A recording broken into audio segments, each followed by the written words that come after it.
कक्षा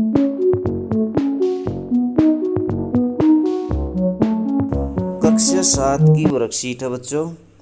कक्षा 7 की वर्कशीट नंबर 18 है। वर्कशीट नंबर 18 और वायु से संबंधित है बच्चों ये।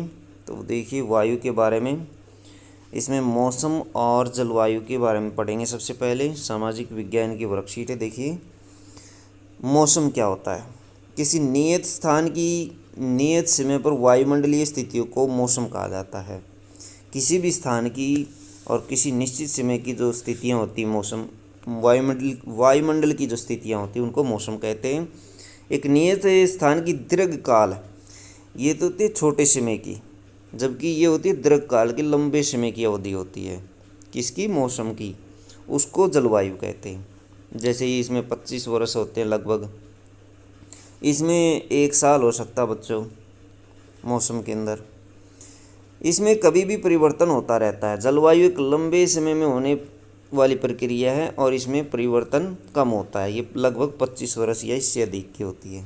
मौसम में परिवर्तन छोटे अंतराल पर होता है। जलवायु में परिवर्तन होने के लिए कई बार दशक लग जाते हैं। दशक होता है बच्चों 10 साल का। अभी धूप का निकलना, थोड़े समय के बाद बारिश होना, ये इसका एग्जाम्पल है। भारत की जलवायु मानसूनी प्रकार की है, जो कि 25 वर्षों का या इससे अधिक वर्षों का आंकड़ा है। क्रियाकलाप, आप अपने शहर का तापमान किस प्रकार जानते हैं?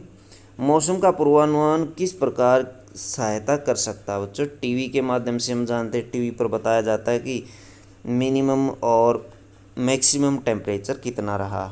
तो बच्चों कम से कम तापमान, दिन में तापमान मापा जाता है और दिन का जो हाईएस्ट अथवा ऊपर का तापमान होता है उसे उच्च तापमान कहा जाता है, और जो मिनिमम तापमान होता है उसको निम्न ताप कहा जाता है। मौसम को प्रभावित करने वाले कारक। मौसम को प्रभावित करने वाला कारक, पहला कारक है तापमान। वायु में मौजूद ताप एवं शीतलता के परिमाण को तापमान कहते हैं। ताप और शीतलता के परिमाण को कहा जाता तापमान। बच्चों ये चित्र देखिए, तापमापी का चित्र है ये।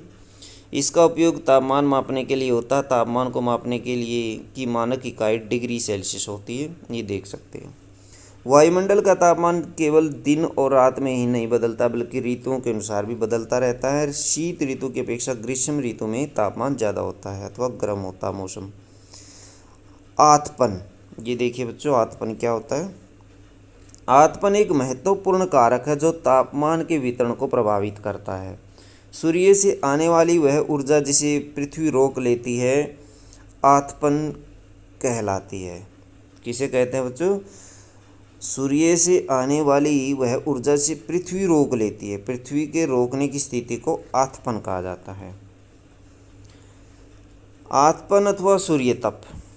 सूर्य तप अथवा आतपन की मात्रा भूमध्य रेखा से ध्रुवों की ओर घटती चली जाती है, इसलिए तापमान उसी प्रकार घटता जाता है। इसी कारण से ध्रुव बर्फ से ढके भी होते हैं।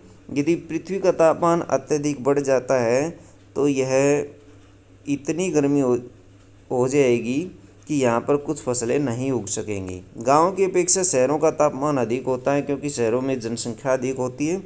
वाहनों और फैक्ट्रियों व अन्य क्रियाकलापों में ईंधन की खपत अथवा प्रदूषण ज़्यादा होता है, जिसकी वजह से तापमान बढ़ जाता है।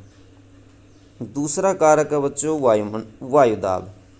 पृथ्वी की सतह पर वायु के भार द्वारा लगाया गया दाब वायुदाब कहलाता है। वायु के द्वारा लगाया गया जो दाब होता है उसे वायुदाब कहते हैं। समुद्र सतह पर वायुदाब सर्वाधिक होता है और ऊंचाई पर जाने पर यह घट जाता है, जिस कारण इसे ऊंचाई पर जाने पर जिससे वायु में ऑक्सीजन की मात्रा में कमी हो जाती है। अत्यधिक ऊंचाई पर वायुदाब व ऑक्सीजन की कमी के कारण व्यक्ति बीमार पड़ सकता है अथवा मृत्यु हो सकती है। पर्वतारोही इस कारण से अपने साथ ऑक्सीजन सिलेंडर लेकर जाते हैं। वायुदाब का क्षैतिज वितरण किसी स्थान पर उपस्थित वायु के ताप द्वारा प्रभावित होता है। किसके द्वारा प्रभावित होता है? तापमान के द्वारा। अधिक तापमान वाले क्षेत्र में वायु गर्म होकर ऊपर उठती है और निम्न दाब वाला क्षेत्र बन जाता है।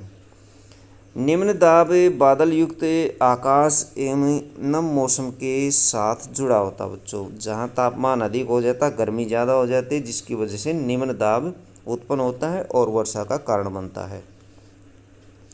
वायु दाब मापी का चित्र देखिए। इसका उपयोग वायु दाब को मापने के लिए किया जाता है। निम्नलिखित प्रश्नों के उत्तर दीजिए। भूमध्य रेखा से ध्रुवों की ओर जाने पर आतपन की मात्रा क्यों घटती है?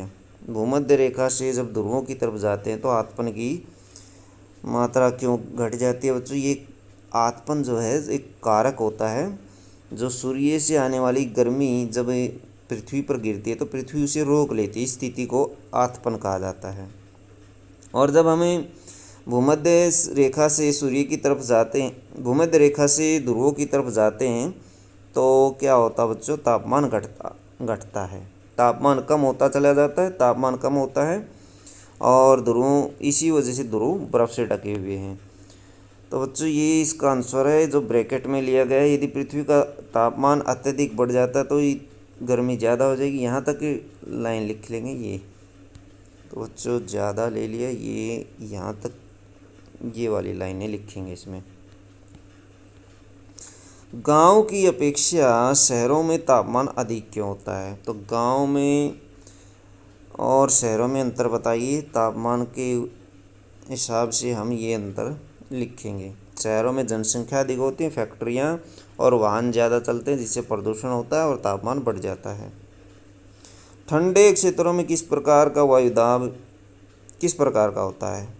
ठंडे क्षेत्रों में वायुदाब किस प्रकार का होता है बच्चों? ये इसका आंसर है। कम तापमान वाले क्षेत्रों में वायु ठंडी हो जाती है जिसके फलस्वरूप भारी होती है। वायु निमज्जित होकर के उच्च दाब वाला क्षेत्र बनाती है।